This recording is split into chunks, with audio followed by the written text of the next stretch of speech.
আসসালামু আলাইকুম। এসকে প্রবাস তথ্য সেন্টার প্রবাসীদের কথা বলে, প্রবাসীদের সাথে চলে। সৌদি আরব সহ মধ্যপ্রাচ্যের বেশ কয়েকটি দেশে প্রবাসীরা নিজ নামে ব্যবসা পরিচালনা করতে পারেন না।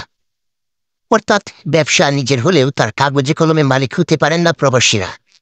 সেক্ষেত্রে স্থানীয় কোনো নাগরিকের নামে তাদের ব্যবসা পরিচালনা করতে হয়।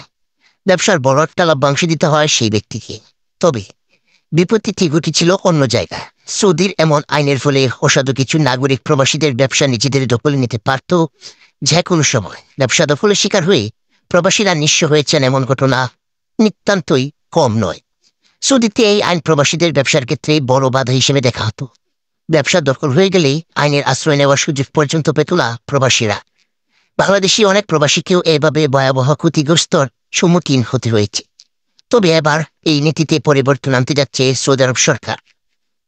আরব নিউজের এক খবরে বলা হয়েছে, এখন থেকে সৌদিতে আইনি সুবিধা পাবেন প্রবাসীরা। নতুন বিনিয়োগ আনতে সৌদি সরকার ভিশন 2030 বাস্তবায়নের উদ্যোগ নিয়েছে। এতে সৌদি আরবে প্রবাসীদের জন্য বেশ কিছু সুযোগ সুবিধার সম্ভাবনা মেলে ধরা হয়েছে। দেশটি জানায়, এখন থেকে প্রবাসীরা তাদের নিজ নামে ব্যবসা পরিচালনা করতে পারবেন। আর এটা যদি হয় তাহলে অবশ্যই বাংলাদেশি প্রবাসীদের জন্য এবং সকল প্রবাসীদের জন্য, প্রবাসী ব্যবসায়ীদের জন্য অনেক বড় একটা। এই ছিল এসকে প্রবাস তথ্য সেন্টারের সর্বশেষ আপডেট।